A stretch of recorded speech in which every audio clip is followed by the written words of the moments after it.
You know, this is going to be my 5th one today on my 14th day of fasting, so I'm going to call this 14.5 because I do believe at this juncture right here, I can bring my contemplation for this day to a rest. And it follows, I was just listening to that Cake song, like it reminded me of my youngest boy Isaac's mother. Long jacket and a short skirt. Snapping fingers, able to wink with one eye, you know, like I can't do it, but she could. Real slow and everything. Plus, she's a great artist, best in the whole medical center. I met her in the heart and lung, and that was also kind of synchronistic and significant. I mean, I was given the job in the heart and lung center. It has to do with the hearts, and that's why I'm talking about you right now, telling you all about heart stuff. And you know, I met her there and all that. Well, Isaac came along as a result of July 4th, the Day of Liberty. And she came to visit me. I know these facts. Memory pounded those stakes into my heart and my mind. You know, I was talking about Mem, you know, a good friend of mine. Anyway, so as I was listening to that song, I finished listening to it, you know. I played part of it on my 14.4 recollection, but now here on 14.5, I'm giving a continued and furtherance of the former expository and the meaning which that does mean. And if to my surprise, okay, because look, that stake has been pounded down a long time ago, and I'm just like going back and revisiting. I don't really remember every detail, all right? But as I was listening to the song, it says right in there, in that very song that I played part of, that Kitty changed her name to Karen. That's my son's mother. That's my son's mother's name. That's your grandma's name, Karen. Yeah, I'm just saying.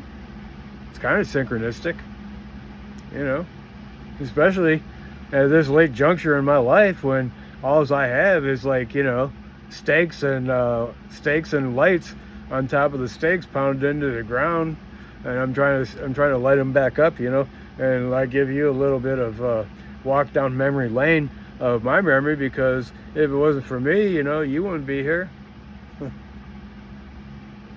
Kind of like that. And I'm saying, look, man, I didn't do all this alone. There've been plenty of other people, all the way from Italy,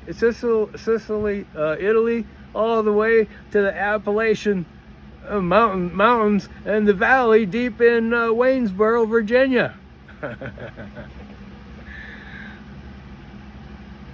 That's where the story began, in the valley, as she used to call it, the valley. I gotta go to the valley. When we were in Charlottesville, you know, Charlottesville was up high a little bit, you know, but I gotta go back down to the valley. That was your grandma, Karen. She changed her name from Kitty to Karen. She was both. Smart as a tack. Look, you listen to the song. I ain't gonna like keep going on and on and on, because it might be too much for me, out of my place or out of my realm. But look, as a signpost, investigate it yourself. Well, I'm telling you is a fact. Tell you a fact about your grandma. That's one thing. I'm giving you a fact about me. and about what it was like back then. It was real. Stuff is real. And I got the memory to prove it. I got the testimony to prove it. I got the witness to prove it. And it ain't bullshit either. Even if they say like 50% of your memory is bullshit. Well, look, that's just coloring in what they got to be talking about is just coloring in the coloring book with the different colors that you want to color in. But the lines of what actually was there, that's fact. And I'm telling you fact. All right, I might have my own little different slant on it and stuff like that, but it's fact. And I'm allowed to give my factual coloring book color. And that's what it means to me. So, I just want to tell you that, okay? Because that's what I can call this one, you know, maybe what it means to me. That's what it means to me. And when you go down your life trail, that's what it's going to mean to you. But you know what? Since I'll probably never ever get to it again, I did have in my thing here, you know, I was going to read about no-take conformists a while back. And I'm just going to read it, just because this is kind of like a little hodgepodge of wrapping up the loose ends. And I had to make it right about what the actual true song was. I was thinking about your grandma Karen. But now this is no-take conformist. And so, I don't know what it really has to do with anything. But I was going to get to it and I never did. So I'm going to read this to you because I wrote this. I wrote this before I met Karen. I wrote this when I was a substitute teacher. I was writing stuff for my class. I had to do it. I had to be a little reflective. And I did this, okay? But so I was in class, I wrote those no-take conformists, because there were Spanish people that talked Spanish, you know, in my class, and I took Spanish when I was in high school. I took a year of it, you know, plus I went to Puerto Rico and did some like missionary work there with my church for a while. Went door to door, you know. I memorized certain ways to say certain things and all that. Plus I had to listen to him preach in Spanish. And then the preacher would follow up with English. Like he'd repeat what the Spanish guy said. And the Spanish guy would then repeat what he said. It's like that. So anyway, this is no-take conformist. And that means be not conformed. And that comes from the Bible. Be not conformed to this world, but be ye transformed by the renewing of your mind by the Holy Spirit. Something like that. No-take conformist. Nunca por menos que lo major. I ask, what does that mean? But I will tell you a secret first. It means do not conform for the worst, but for the better. Well, this is a great surprise for me. No-take conformists. So yeah, I really didn't remember what I wrote. So I'm just going to read that whole line again one more time. No-take conformists nunca por menos que lo major. Do not conform to the worst, but for the better. And I learned that when I was substitute teaching, probably from one of my students. I don't know.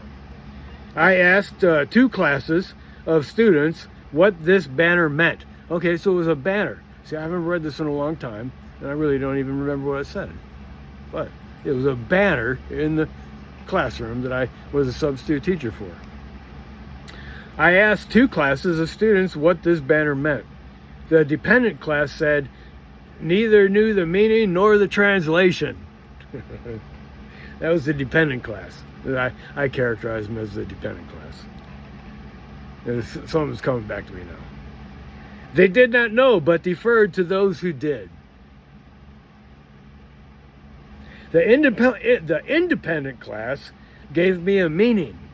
These were the kids who were seemed to be smarter. It means don't take drugs, play sports. That's what it meant to them. Don't take drugs, but play sports. Okay. Do not conform to the worst, but for the better. That's what that meant at that time. Don't take drugs, but let's see. Did not know the deferred. Let's see. Deferred meaning of the translation. They did not know. They deferred to who did. The independent class gave me a meaning. It means like don't take drugs, play sports. I had to push them for the translation, but they finally gave it to me. They assumed their meaning, their interpretation was sufficient for me. This is my cross-style prayer, see? I wrote this for class. What does Paul mean when in Romans he says, be not conformed, be transformed? Does he not mean rise up above the assumed meanings? The sufficient interpretations? And know the meaning. Know the truth for oneself. Test it and prove it. Isn't the world like a mixture of my independent and the dependent students? The ones in the know, fixing reality for the ones not in the know? The ones not in the know being satisfied with conventional answers? If life cannot be reduced to a single viewpoint, then perhaps, God, your call is not to conformity, but to transformity. Give me the spirit of power and love to encourage transformation. Gather us into the full unity and diversity of an independent point of view. And that's the end. Next I wrote, Kimberly's baby. I do that one next time. No te conformists. You're not conformed. And don't be like the dependent students. Be like the independent students. But look, even then, make up your own mind. Alright? We always begin from the place we ended. And we find our ending in the place we began. That's what I'm doing right now. I'm finding my endings in the place that I began. And I'm actually sharing them with you right now. I hope it's worthwhile. That's what I'm going to call this one. Something about finding the end in my beginning.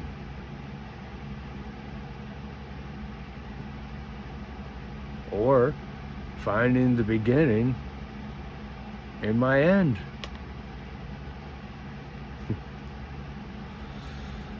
Alright, well, maybe I should say it is what it is. Alright.